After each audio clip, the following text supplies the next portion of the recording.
स्वागत है आपका हमारे channel true crime story Hindi में। दर्शकों, हम यहाँ पर रोज क्राइम की सच्ची घटना लेकर आते हैं। आप पहली बार हमारे चैनल पर आए हैं तो कृपया चैनल को सब्सक्राइब जरूर करें। चलिए शुरू करते हैं आज की सच्ची घटना। उत्तर प्रदेश के शहर फिरोजाबाद में मोहल्ला है आर्यनगर। इसी मोहल्ले की गली नंबर 9 में रहते हैं कोयला व्यवसायी लोकेश जिंदल उर्फ बबली। उनकी केडी कोल ट्रेडर्स नाम से फर्म है। 1 अप्रैल 2022 को शाम 4:30 बजे लोकेश के दरवाजे पर लगी डोर बेल को किसी ने बजाया। उस समय घर में नौकरानी रेनू शर्मा के अलावा लोकेश की 74 वर्षीय मां कमला अग्रवाल दूसरी मंजिल पर मौजूद थीं। घंटी की आवाज सुनकर रेनू ने दरवाजा खोला। दरवाजे पर 2 युवक खड़े थे। कारोबारी को पूछते हुए दोनों युवक दूसरी मंजिल पर कारोबारी की मां कमला देवी के पास पहुंच गए। दोनों युवक कमला देवी से बातचीत करने लगे। कुछ देर बाद कमला देवी ने रेनू को बुलाया और दोनों मेहमानों के लिए चाय बनाने को कहा। रेनू किचन में चाय बनाने चली गई। जब वो चाय लेकर कमरे में पहुंची तो वहां का नजारा देखकर सन्न रह गई। माताजी बिस्तर पर लहूलुहान पड़ी थीं। वॉश बेसिन का शीशा टूटा पड़ा था। कांच के कुछ टुकड़े बिस्तर पर भी पड़े थे। बदमाशों ने कमला देवी का कांच से गला रेत कर हत्या कर दी थी। कमरे का ये दृश्य देखकर रेनू की चीख निकल गई। एक बदमाश ने रेनू को दबोच लिया। उसकी पिटाई कर उसे भी कांच के टुकड़े से घायल कर दिया। धमकी दी कि अगर शोर मचाया तो उसे भी मार देंगे। बदमाश कमरे की अलमारी में रखी नकदी व आभूषण लूटकर भाग गए। बदमाशों के जाने के बाद रेनू ने शोर मचाया। शोर सुनकर पड़ोसी आ गए। बिस्तर पर कमला देवी की लाश पड़ी थी। इसके साथ ही रेनू घायल थी। वो घबराई हुई थी और रो रही थी। उस दिन अर्पित मां तथा बुआ व चाचा के परिवार के सदस्यों के साथ आसिफाबाद स्थित डीडी टॉकीज में 3 से 6 बजे शो की मूवी देखने गए हुए थे। वे सब घर से दोपहर 2:30 बजे निकले थे। शाम 5 बजे पड़ोसी भाटिया ने फोन कर उन्हें घटना की जानकारी दी। सभी लोग शो छोड़कर दौड़े दौड़े घर पहुंचे। वहां भीड़ और पुलिस को देखते ही परिजनों में हाहाकार मच गया। इससे पहले सूचना मिलने पर थाना उत्तर के थाना प्रभारी संजीव कुमार दुबे अपनी टीम के साथ घटनास्थल पर पहुंच गए थे। तब तक वहां भीड़ जमा हो चुकी थी। मामले की गंभीरता को देखते हुए उन्होंने उच्चाधिकारियों को घटना से अवगत कराया। इस पर एसएसपी आशीष तिवारी, एसपी मुकेश चंद्र मिश्र व अन्य पुलिस अधिकारी घटनास्थल पर पहुंच गए। एसएसपी आशीष तिवारी ने घटनास्थल का निरीक्षण किया। उन्होंने देखा कि कमला देवी की मौत हो चुकी थी। कमरे में सामान बिखरा पड़ा था। अलमारी खुली पड़ी थी। मृतका के गले, सिर पर चोट के निशान थे। बेड के नीचे खून से सना तकिया पड़ा था। पुलिस ने टापा कला निवासी घायल नौकरानी रेनू शर्मा को उपचार के लिए प्राइवेट ट्रॉमा सेंटर भेज दिया। जरूरी कार्रवाई निपटाने के बाद कमला देवी के शव को मोर्चरी भिजवा दिया। शहर के व्यस्ततम और तंग गलियों वाले आर्यनगर में दिनदहाड़े दिल दहलाने वाली घटना से सनसनी फैल गई। लोगों के मन में इस बात को लेकर आक्रोश था कि घटनास्थल से थाना कुछ ही दूरी पर स्थित होने के बावजूद पुलिस सूचना देने के आधे घंटे बाद घटनास्थल पर आए। गुस्साए लोगों को एसएसपी आशीष तिवारी ने भरोसा दिया कि इस जघन्य घटना का शीघ्र खुलासा कर दिया जाएगा। कोयला कारोबारी लोकेश जिंदल पिछले 15 दिनों से व्यापार के सिलसिले में गुवाहाटी गए हुए थे। घर पर उनकी पत्नी शोभा व बेटा अर्पित थे। अर्पित अपनी मां, चाचा व बुआ के परिवार के साथ मूवी देखने चला गया था। ऐसा लगता था कि वारदात को अंजाम देने वाले बदमाशों को पहले से घर की पूरी स्थिति का पता था। पुलिस समझ गई थी कि घटना को अंजाम परिचितों द्वारा ही दिया गया है। उपचार के बाद रेनू से पुलिस ने पूछताछ की।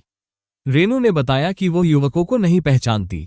उसने पूरी घटना पुलिस को बताते हुए कहा, जब उसने दरवाजा खोला तो 2 लोग खड़े थे। लोकेश बाबूजी को पूछते हुए दोनों अंदर चले आए और सीधे दूसरी मंजिल पर कमरे में माताजी के पास बैठकर बातें करने लगे। इससे लगा कि वो घरवालों के परिचित है। इस तरह नौकरानी ने पूरी बात पुलिस को बता दी। कारोबारी की मां की हत्या व लूट की गुत्थी नौकरानी के बयानों से उलझ गई थी। जिस तरह से कमला देवी की हत्या की गई, उससे यह बात समझ नहीं आ रही थी कि हत्यारों ने वॉशबेसिन पर लगे शीशे को तोड़कर कांच से हत्या क्यों की। यदि वे हत्या व लूट करने ही आए थे तो अपने साथ कोई हथियार क्यों नहीं लाए। कमला देवी ने चाय बनाने को कहा तो जरूर वे परिचित ही होंगे। घटना के बाद कमला देवी के कमरे में पुलिस को कई अहम सुराग मिले। इनमें नौकरानी रेनू की चूड़ियां, चप्पल व कान के कुंडल आखिर वहां कैसे आ गए। रेनू का कहना था कि बदमाशों द्वारा उसके साथ बुरी तरह मारपीट करने के दौरान ये सभी चीजें वहां गिर गई थीं। नौकरानी के बयानों के हिसाब से पुलिस को साक्ष्य नहीं मिले। परिवार की महिलाओं ने बताया कि यहां से 6 किलोमीटर दूर आसिफाबाद स्थित भारत टॉकीज में परिवार के सदस्य मूवी द कश्मीर फाइल्स देखने गए थे। इस बात की जानकारी केवल रेनू व मां को थी। चाय के प्याले भी नहीं मिले। जिस बर्तन में रेनू द्वारा चाय बनाने की बात कही जा रही थी, वो किचन में उसी जगह पर रखा मिला जहां घरवाले उसे छोड़कर गए थे। चाय बनाने के कोई सबूत भी नहीं दिखाई दे रहे थे। आसपास के लोगों ने भी 2 लोगों के बाइक से आने जाने की पुष्टि नहीं की। इन सब बातों के चलते पुलिस के संदेह की सुई नौकरानी पर भी घूम रही थी। परिवार की महिलाओं ने पुलिस से आरोपियों की गिरफ्तारी की मांग करते हुए न्याय की गुहार लगाई। पूछताछ के दौरान घरवालों ने बताया कि नौकरानी रेनू उनके यहां स्थायी रूप से काम नहीं करती थी। नौकरानी को जरूरत पड़ने पर बुलाया जाता था। बीच बीच में वो अपनी मर्जी से आती जाती थी। शुक्रवार को सभी लोग पिक्चर देखने जा रहे थे, इसलिए मां की देखभाल के लिए उसे बुला लिया था। 3 माह पहले मां की बैकबोन का ऑपरेशन कराया गया था। तब से ज्यादातर समय वो बिस्तर पर ही गुजारती थी, लेकिन बेड के सहारे आसानी से चल फिर लेती थी। ऐसा लगता था कि वारदात को अंजाम देने वाले बदमाशों को पहले से ही घर की पूरी स्थिति का पता था कि 1 अप्रैल शुक्रवार को घर में कौन कौन था। एसएसपी आशीष तिवारी ने घटना के खुलासे के लिए फोरेंसिक टीम को भी मौके पर बुला लिया। बदमाशों तक पहुंचने के लिए पुलिस ने क्षेत्र में लगे सीसीटीवी कैमरे खंगालने के साथ ही आसपास के लोगों से घटना के बारे में पूछताछ की। एसओजी के साथ ही 3 थानों की 5 पुलिस टीमें खुलासे के लिए गठित की। घटना की जानकारी मिलने पर सदर विधायक मनीष असीजा के साथ ही कई भाजपा नेता भी वहां पहुंच गए। विधायक ने परिजनों को ढांढस बंधाया। पुलिस टीम में शामिल हत्याकांड का पर्दाफाश करने वाली टीम में अपने काबिल अफसरों को शामिल किया। लोकेश जिंदल के मकान पर बदमाशों द्वारा दिन दहाड़े हत्या व लूट को अंजाम दिया गया था। वहां से एसपी मुकेश चंद्र मिश्र का कार्यालय व थाना उत्तर करीब 500 मीटर की दूरी पर है। वहीं नगर विधायक मनीष असीजा का आवास महज 150 मीटर व शिकोहाबाद विधायक मुकेश वर्मा का आवास मात्र 50 मीटर दूर है। इसके बाद भी बदमाश बेखौफ होकर वारदात को अंजाम देकर साफ निकल गए। पुलिस को इसकी भनक तक नहीं लगी। मामला लोकेश जिंदल की तहरीर पर दर्ज कर लिया गया। सीसीटीवी फुटेज खंगालने के बाद भी पुलिस के हाथ खाली थे। पुलिस को अगर उम्मीद थी तो नौकरानी रेनू शर्मा से ही थी। वही मौके की प्रत्यक्षदर्शी थी। वही बदमाशों के हुलिया की सही जानकारी दे सकती थी, जिससे बदमाश पुलिस की गिरफ्त में आ सकते थे। पुलिस ने रेनू को विश्वास में लेकर उससे बदमाशों के बारे में गहनता से पूछताछ की। पुलिस ने उसे न्याय दिलाने का भरोसा दिलाया। तब रेनू ने पुलिस को सारी घटना बता दी। तब पुलिस ने बिना देरी किए रात में ही लोहिया नगर से तरुण गोयल को गिरफ्तार कर लिया। दूसरे दिन 2 अप्रैल को एसएसपी आशीष तिवारी ने प्रेस कॉन्फ्रेंस बुलाकर आर्यनगर में हुई हत्या व लूट की घटना का पर्दाफाश करते हुए जानकारी दी कि कर्ज में डूबे रिश्तेदार ने ही हत्या व लूट की घटना को अंजाम दिया था। बदमाश एक ही था, वह भी कोई बाहरी व्यक्ति न होकर मृतका की बेटी का दामाद था। दामाद होने के कारण उसका घर आना जाना था, उसे सभी सम्मान देते थे। नौकरानी रेनू शर्मा उससे अच्छी तरह परिचित थी। पुलिस ने हत्यारोपी को गिरफ्तार करने के साथ ही उसके कब्जे से लूटे गए 77,620 रुपए तथा ज्वेलरी जिसमें सोने की 4 चूड़ियां, कानों के टॉप्स, 2 अंगूठियां, चांदी के नोट के साथ आलात पेचकस भी बरामद कर लिया। आरोपी ने अपना जुर्म कबूल कर लिया था। कमला देवी की हत्या लूट के उद्देश्य से की गई थी। पुलिस को वारदात के 12 घंटे बाद ही आरोपी को गिरफ्तार करने में सफलता मिल गई थी। हत्या व लूट की वारदात को तरुण गोयल ने अंजाम दिया था। वो मूल रूप से मेरठ के सदर बाजार थाना क्षेत्र के बंगला एरिया के मकान नंबर 195 का निवासी है। तरुण मृतका कमला देवी की बेटी रंजना उर्फ पिंकी का दामाद है। वो मेरठ में सैनिटरी का काम करता था। उसका अच्छा कारोबार था। परिजनों के अनुसार क्रिकेट मैचों पर ऑनलाइन सट्टा खेलने के कारण उस पर 50 लाख रुपए का कर्ज हो गया था। तब वो लॉकडाउन में भागकर फिरोजाबाद आ गया था। वो फिरोजाबाद के थाना उत्तर के लोहिया नगर की गली नंबर 2 में घर जमाई बनकर रहने लगा था। यहां रहकर वो सैनिटरी का काम करता था।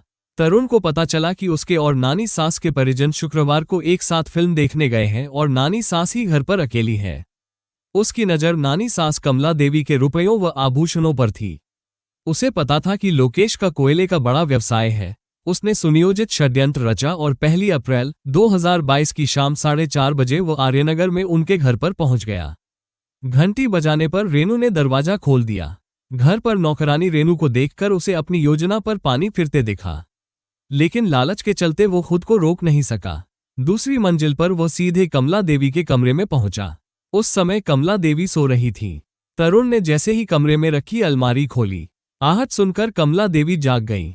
इस पर कमला देवी ने टोका, तभी तरुण ने कमरे में रखे पेचकस से उनके सिर पर वार किया। शोर मचाने पर तरुण ने वॉशबेसिन के शीशे को तोड़ दिया और उसके कांच से कमला देवी का गला रेत दिया। आवाज सुनकर रेनू कमरे में आ गई। तरुण ने उसे दबोच लिया और मारपीट करते हुए कांच से उसके शरीर पर वार किए। तरुण ने रेनू की हत्या करने के लिए उसके गले में शीशा फंसा दिया, मगर रेनू गिड़गिड़ाई और पेट में पल रहे बच्चे की दुहाई व राज किसी को न बताने की बात कहकर अपनी जान बचाए। आरोपी ने रेनू को धमकी देते हुए कहा कि वो घर में 2 बदमाशों के आने की कहानी सभी को बताए, लेकिन उसका नाम हरगिज अपनी जुबान पर न लाए, वरना अंजाम बुरा होगा। इसके बाद अलमारी से नकदी व जेवर लूटकर भाग गया। रेनू ने घटना के बाद हत्यारे द्वारा दी गई धमकी को ध्यान में रखते हुए वैसा ही किया। वो पुलिस को घुमाती रही। इससे पुलिस का शक उसी पर बढ़ता गया। कई घंटे की पूछताछ के बाद आखिर रेनू ने सारा भेद खोल दिया। हत्याकांड के बाद तरुण खून लगे कपड़े बदलने के लिए अपने घर गया। कपड़े बदले। इसके बाद थाना उत्तर से पुलिस को बुलाने की बात पर वह स्वयं अपनी बाइक से थाने पहुंचा और घटना की जानकारी दी। वारदात के बाद वह लगातार घटनास्थल पर ही रहा ताकि घटना पर नजर रख सके। उसे पता था कि नौकरानी रेनू उसके खिलाफ कुछ नहीं बोलेगी और वो बच निकलेगा। पुलिस द्वारा नानी सास की हत्या कर उनके यहां लूट करने वाले बेटी के दामाद तरुण गोयल को जब जेल ले जाया जा रहा था, तब पत्रकारों ने उससे प्रश्न किया कि जब नौकरानी रेनू शर्मा तुम्हें अच्छी तरह जानती थी, तब तुमने उस चश्मदीद गवाह को क्यों छोड़ दिया था? इस पर तरुण ने कहा कि रेनू ने गर्भवती होने की बात बताते हुए 2 जिंदगियों की हत्या नहीं करने की बात कहकर जान की भीख मांगी थी। इस पर उसे जिंदा छोड़ दिया। आरोपी तरुण गोयल को न्यायालय में पेश किया गया, जहां से उसे जेल भेज दिया। आरोपी ऑनलाइन सट्टा खेलने से कर्जदार हो गया था। उसके शौक भी शानो शौकत वाले थे। उसने परिस्थितियों का हल निकालने की कोशिश नहीं की। पैसे के जुनून के चलते घिनौनी साजिश रचकर हत्या व लूट जैसे जघन्य अपराध को अंजाम देकर रिश्तों में जहर घोलने का काम ही किया। कातिल दामाद के शैतानी दिमाग ने उसे कहीं का नहीं छोड़ा। मिलते हैं दर्शकों एक और सच्ची कहानी लेकर। तब तक अपना ख्याल रखें और जुर्म के खिलाफ लड़ने की इस मुहिम में हमारा साथ देने के लिए कृपया चैनल को सब्सक्राइब और वीडियो को लाइक जरूर करें। जय हिंद।